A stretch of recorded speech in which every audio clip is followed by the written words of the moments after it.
শ্রীবাস অঙ্গনে আমাদের কৃষ্ণ যাত্রা নিয়ে শৈব আর শাক্তদের মধ্যে খুব গোলমাল পাকাচ্ছে। ওরা নাকি বৈষ্ণবদের নামে কাজীর কাছে নালিশ করবে। কেন?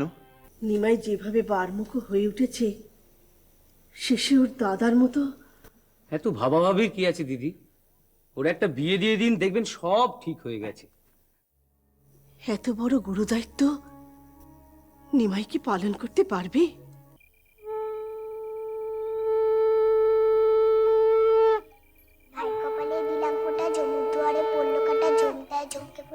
আমি দিই আমার ভাইকে ফোঁটা, ভাই যেন হয় লোহার কাটা। দেয় জমকে ফোঁটা, আমি দিই আমার ভাইকে ফোঁটা, ভাই যেন হয় লোহার কাটা।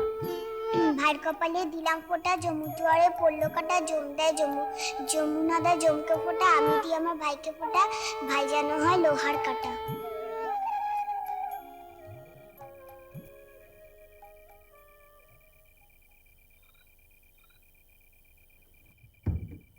নিমাই, কে? জগদীশ দাদা, এসো ভেতরে এসো।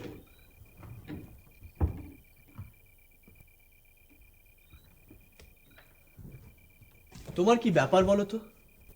যখনই আসো মধ্যরাত্রে চুপি চুপি আসো, আবার চলে যাও। এসো বসো।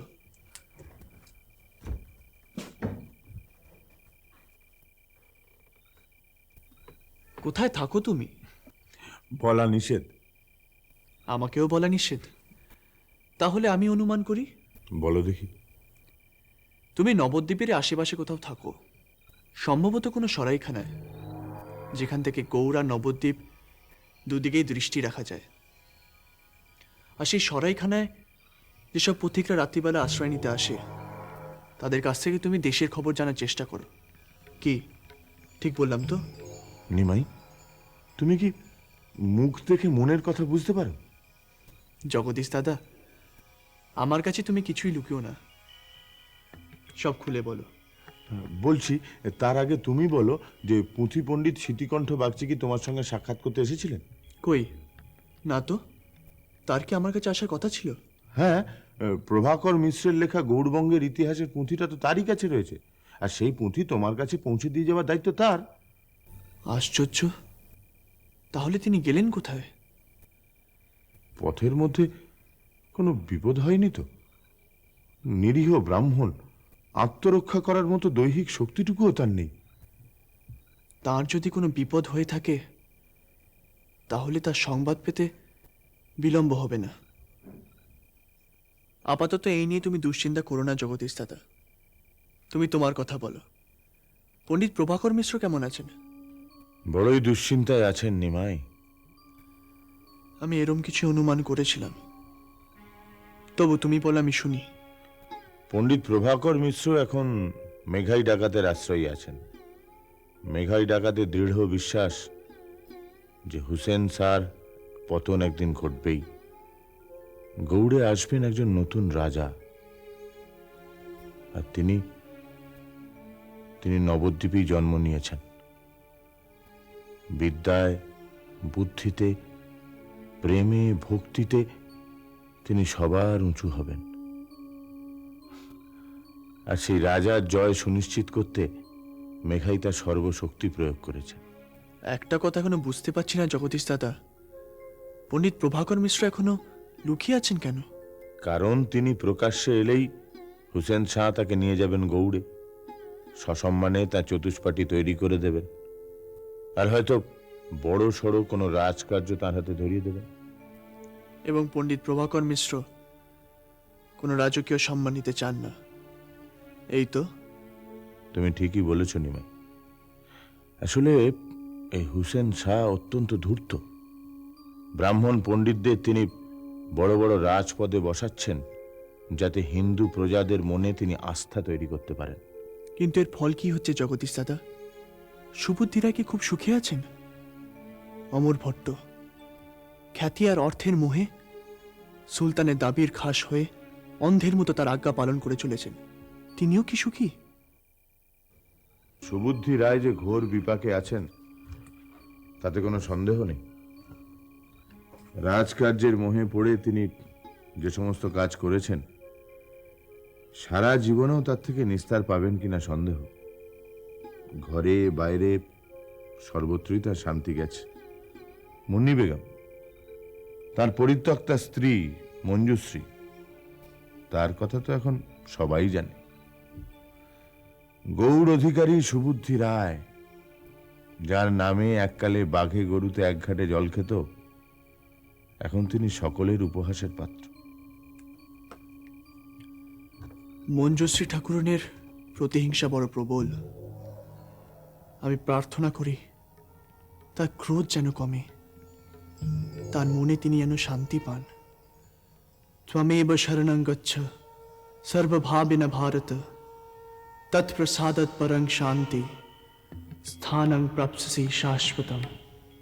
ওম শান্তি, ওম শান্তি, ওম শান্তি।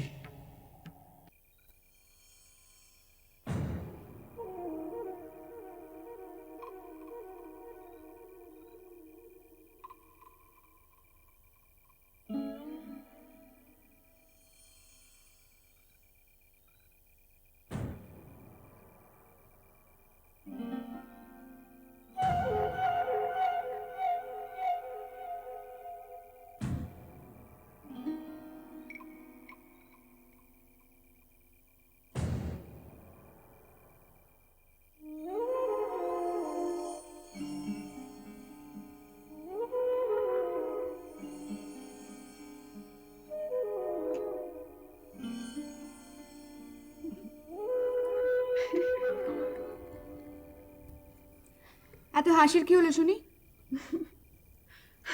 কেমন বদলে গেল মানুষটা। ছিল একটা ভালো মানুষ বামুন, আর হয়ে উঠল। শুধু মানুষই তো এতটা বদলায় রে অনার। তুই কখনো কোনো কুকুরকে বদলাতে শুনেছিস? বা ধর কোনো পাখি, কিংবা ধর বাড়ির কোনো পোষা গরু। ধর তোরই বাড়ির পোষা গরু দুধ দইতে গিয়ে জোর গতিয়ে পেট ফালাফালা করে দিল, এমনটা কখনো শুনেছিস? শুধু মানুষই পারে এতটা বদলাতে, ঠিক এই ছবিটার মতো। না, আবার শুরু হলো। আপনি যে আজকাল কত নতুন নতুন কথা বলছেন বেগম সাহেবা, আমার এই গোবর পোড়া মাথায় কিচ্ছু ঢুকছেই না। আমার মাথা তো ঢুকতো না রে। নদীর জলে পড়ে থাকা পাথর দেখেছিস? ঘষা খেতে খেতে কেমন গোল হয়ে যায়, আমারও তাই হয়েছে। আবার হেয়ালি, আমি কিন্তু কিছু বুঝতে পারছি না। সত্যি বুঝতে পারলি না? আচ্ছা, আমি তোকে বুঝিয়ে দিচ্ছি। নবগ্রামে যে গরিব বামুনটা আমার বাপ ছিল, বস না, বস। সেই মানুষটার সম্বল ছিল মাত্র একটি ঘর, একটা টিকি, একটা পৈতে, অনেক দিনের জমিয়ে রাখা এক ঘটি টঙ্কা, এক বুক গর্ব, আরেকটি একটি মাত্র মেয়ে। সব কিছু কেমন বদলে গেল তো। তার সেই মেয়েটা হারিয়ে গেল বলে তার চেহারাটা এখন ঠিক এমনটাই হয়েছে বোধহয়, জানিস। আর মেয়েটা নদীর জলে পড়ে থাকা পাথরের মতো। গভীর জলের নিচে শুক্তির মধ্যে মুক্ত জন্মায় মুন্নি বেগম।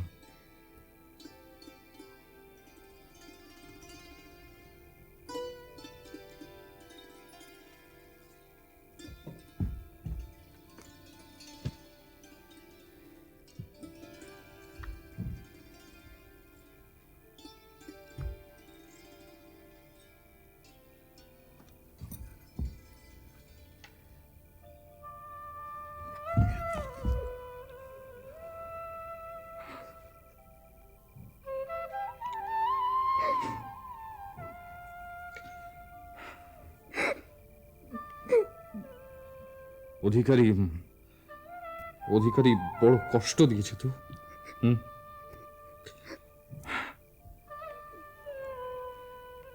আমি জানি, আমি আমি সব শুনেছি, কিন্তু কিন্তু বেগম, তুমি এই গন্ডগোলের মধ্যে প্রাসাদ ছেড়ে বেরোতে গেলে কেন? বাবার জন্য বড় মন খারাপ করছিল। আমি শুনলাম বাবা নবগ্রাম ছেড়ে গৌড়ে আমাকে খুঁজতে এসছে, তাই আমি বাবাকে খুঁজতে বেরিয়ে পড়েছিলাম। হ্যাঁ, তোমার বাবা মানে ওই নবগ্রামের শ্রীধর পণ্ডিত? আপনি আমার বাবাকে চেনেন? না, চিনি না, তবে জানি, মানে ওই অধিকারী শ্বশুর হিসেবে জানি। কিন্তু বেগম, তোমার বাবা যে নবগ্রামে নেই, এই সংবাদ তোমাকে প্রাসাদে কে দিল?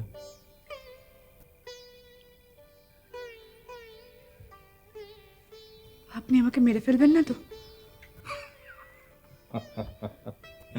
আমি তোমাকে মেরে ফেলবো এই কথা তোমাকে কে বলল? না, মানে বাড়ি বেগমের অনুমতি ছাড়া প্রাসাদের বাইরে যাওয়া বারণ। আমাকে ওরা সবাই বারণ করেছিল, আমিই শুনিনি। ওরা বারণ করেছিল মানে? কারা বারণ করেছিল? ওরা মানে তাবাসুম, আনার, মতি বিবি, ওরা। ও আচ্ছা, সেই বদমাইশ বুড়িটা। কিন্তু তাকে তো আমি এখানে কোথাও দেখতে পাচ্ছি না। তাকে বোধহয় ওরা মেরেই ফেলেছে সুলতান। না, অসম্ভব। মতির বিচার করবে তো কাজী, আর কাজী কোনো বাদীর মৃত্যুদণ্ড দিয়েছে বলে তো আমি শুনিনি। মতি এখনো বেঁচে আছে হজরত?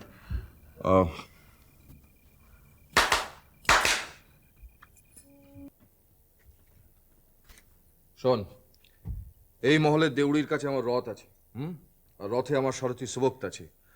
ওকে এই আংটিটা দিয়ে বল যে জেনানা ফাটকে যেতে, সেখানে সাধারণ কয়েদিদের মধ্যে নিশ্চয়ই মতি বিবিও আছে।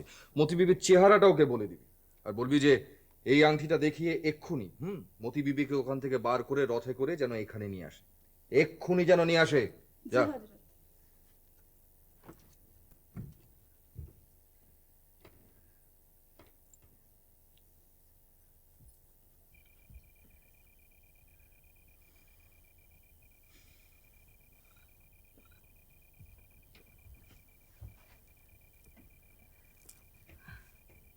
কত দয়া আপনার প্রাণে।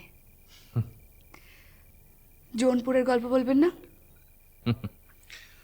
বলবো বলবো, সব বলবো। তার আগে তুমি আমাকে বলো যে তুমি কোথায় থাকতে চাও। আমার সঙ্গে প্রাসাদে ফিরে যাবে নাকি এই ভাঙাচোরা হাওয়া মহলেই? ভাঙা মহলে তো ভাঙাচোরা মানুষকে মানায় সুলতান। ভাঙা মানুষ কেন? আপনার ফটোগুলো আপনি নিজে কখনো দেখতে যাননি নিশ্চয়ই। না, আমার ফাটকে আমাকে কোনোদিন আটকে থাকতে হয়নি। কেন বলো তো? আমরা যাকে নরক বলি, আপনারা থাকে বলেন দোজক। জীবনতে সেই দোজক দেখা যায় গৌড়ের ফটকে গেলে। এর বেশি আমি আপনাকে কিচ্ছু বলবো না। আপনি আপনি শুধু আমার এই দাগটা দেখুন।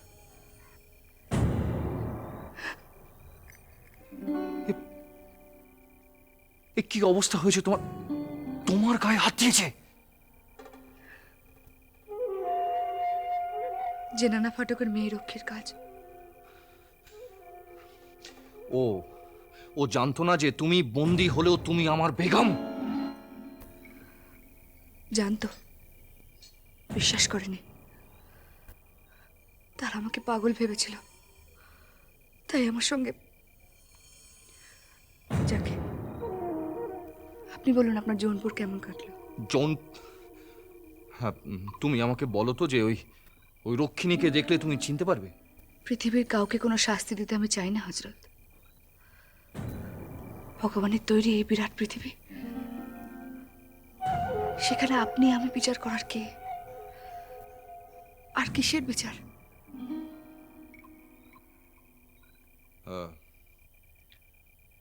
তাও তো রক্ষা করতে হয়, শাসন করতে হয়, নইলে তো সমাজ ভেঙে যাবে আর আমাদের সভ্যতা এগোবে না। সভ্যতা? সভ্যতা এগোয়? সভ্যতা কাকে বলে হজরত? আর কি থেকেই বা বোঝা যায় যে সভ্যতা শুধুই এগোয়, পেছয় না? আপনি আপনি বুঝতে পারছেন আমি কি বলতে চাইছি? আপনি আপনি বুঝতে পারছেন সুলতান? বুঝতে পারছি মুন্নি। মতি, মতি, কি করে হলো এমনটা? মতি, কি হয়েছে? কে করলো তোর এমন দশা? মতি, তুই জল খাবি? দাঁড়া দাঁড়া, আমি এক্ষুনি আসছি। মতি, তোর এই অবস্থা কে করলো? তুই শুধু নামটা বল। এনে মতি, জল খাম তুই।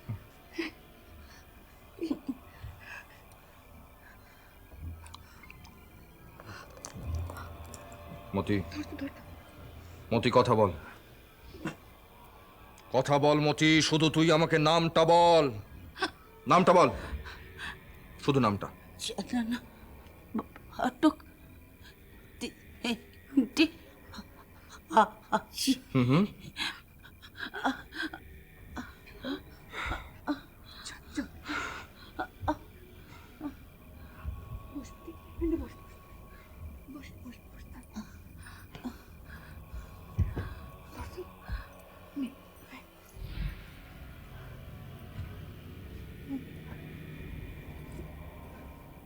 সবুক বলছিল আর একটু দেরি করে পৌঁছলে ওকে দেখতো না, শিয়ালে টানাটানি করতে ওর লাশ।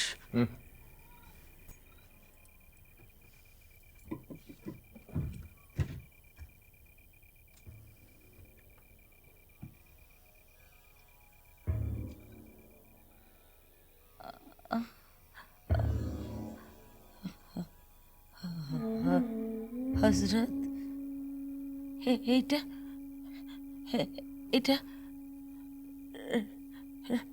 রক্তে ভিজে গেছিল, ওরা তাই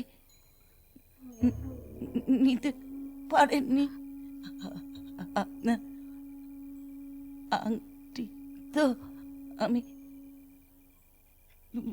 বুক দিয়ে আগলে রেখেছি। এরাও আপনার প্রজা সুলতান, এরাও আপনার কাছ থেকে সুবিচার চায়।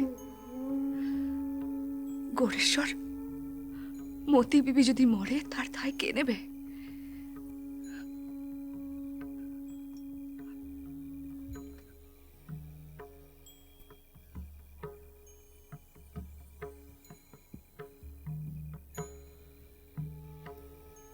সুলতান হোসেন শাহ, সভ্যতা এগোচ্ছে তো?